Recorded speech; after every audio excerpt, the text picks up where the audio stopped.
Good morning, everyone. Trevor Thompson, TNT Pressure Cleaning. Dynamite service with explosive results. I'm shooting this before video just so you can see some of the travertine, the wood, the pool enclosure, some of the mold and mildew, and get a kind of an idea of what I do first. We will be using the 12 volt. We'll also be using the X-Jet out of the 55-gallon vertical SH tank that's on an aluminum hand truck rated for 900 pounds. But you really want to be very careful. And one of the things I want to show you is that we have a Sherwin-Williams paint that has been treated with organics. So we want to be very careful as to how we apply our chems. We have a travertine patio here. Obviously the fence you saw. We've got all of these planters that run along here. They go along the entire boundary of the home. I'm going to be very careful because there are a couple of dog poopies back here and I don't want to step in those before I go into the trailer. You can see what the fence looks like here. And the gutter line along here you can see. It's actually a good shot. I'm going to take a picture of that real quick. All right. And I'm going to show you the very first thing I'm going to do is get up on the roof. And we're having some issues with the downspouts. So we want to make sure those downspouts are free and clear.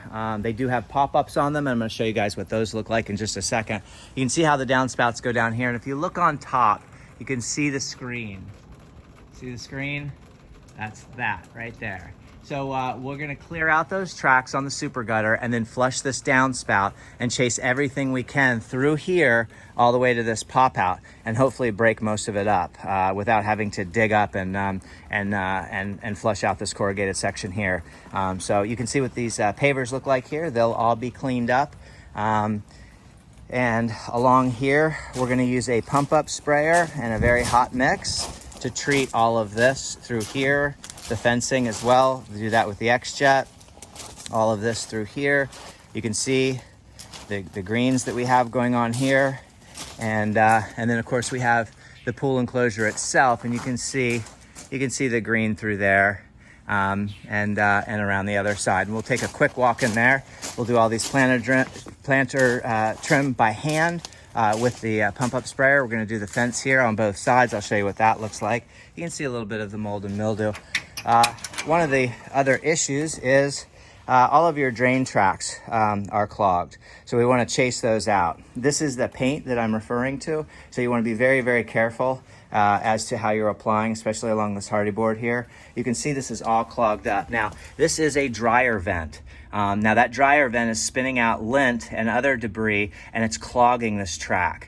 So we want to chase that. Our X-Jet nozzle is a great tool for that because you don't want to use a high pressure tip. It's just too much pressure. You can also use wash tips, but I really like the X-Jet because it has enough pressure to force and break up, and then I can chase everything out and create a little bit more of a trough through there so we get some drainage. We do have some puddle up areas that are pretty, room for concern, so we may end up punching some holes through this screen. Right in here to do 1, 2 drain holes, 3 drain holes there because we have a real large dip here.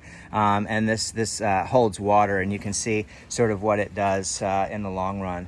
But if I turn you around really quickly, you can see some of the organics that is set up on the cage. So we're going to be treating for all of that. And what I'll do right now is I'll take you up on the roof. Travertine you usually like to treat with a peroxide base. Cleanso makes a good chem. But if you have a lot of organics and the stone is relatively new, a caustic is just fine as long as it's light, 1 to 2%. You don't want to keep doing that over time because it will result in a more porous stone. So, but we have been treating with SH for a long time. You can check out that fence. Pretty nasty stuff. And I've already run my supply line. You can see that in the yard right there. So there's my supply. That'll feed the machine. And we'll get right to work. I'm going to go ahead and climb up this ladder if you guys want to follow me. And we're going to show you what the super gutter looks like, what the tracks look like, and what we're going to do. So before this rainy day, normally I would blow the track out. But what we're going to do is we're going to use our gutter cleaning tool, which all of you guys know is barbecue tongs. And we're going to get all of the debris out of the track. So I'm going to spin you around really quick. I hope that didn't mess you up too bad. But you can see the debris that's in the track. So all that needs to be cleaned out. And you can see the the debris that's in there. So we want to clean all of that out. We want to be very careful when we're walking along these flat roofs to follow the beams. And that way we're not creating any sag or any type of imperfection. You can see all the standing water in here. You see what that looks like? So we're going to chase all that out with a high pressure ball valve and get that nice and cleaned up. But you can sort of see what that looks like. So that will be the work for the day. I hope everyone's having a great day. Keep cleaning out there. If you have any questions, please feel free to ask. I'll answer just as soon as I can. And you know, it's about 60 degrees here in East Central Florida. It is a rainy day, but it's not, you know, it's on and off rain. It's very sporadic. And that actually helps keep the vegetation wet. So you can spray a little bit hotter of a mix, make a little bit more quick work out of the job. But you don't want to be over applying chemical.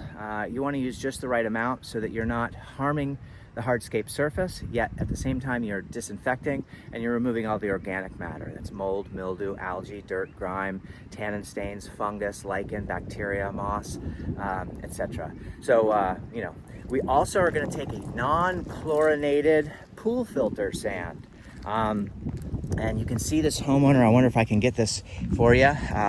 You can see this homeowner has tried to sand those joints themselves. And you can see how high they are, way too high. That actually promotes growth. So squirrels and birds leave droppings, and you get tremendous amount of weed growth through there. So you can see some gaps here, and then you can just see way too much. That's way too high. So we're gonna knock that play sand down, because play sand is something we used to use a long time ago. What I'd really like to see people using is a angular, non-chlorinated sand. And it is, what it does is, because, I'm gonna go ahead and walk down the ladder again, because it's non-chlorinated, what you have is little triangles, if you will. And what happens with those is, once they set in the joints and seams, you see this is just way too high. You don't, that's ridiculous. You want to go right to here, right to that seam, and you'll see a little line there. But with the angular sand, once we either seal it or put a light mist of water on it, it forms and it packs. So the triangles pack in with each other, and you get a much longer lasting sanding job. This is a travertine patio here, and you can see we've got some organic growth right in through here, and of course right in through here. And that will be basically the bulk of the clean. We're gonna hit these gutters. I'll turn you around really quick. You can see what those gutters look like. You can see that organic growth on there. So those will be nice and bright and beautiful. And of course, we're gonna hit this fence too, so that it's aesthetically pleasing to the eye. This is a shadow box fence. We're gonna hit that fence so that it's nice and pretty and looks really good. So that'll be our work for the day. I hope everyone's having a great day. Keep cleaning out there. Trevor Thompson, TNT Pressure Cleaning, dynamite service with explosive results. Take care, everyone. Bye-bye.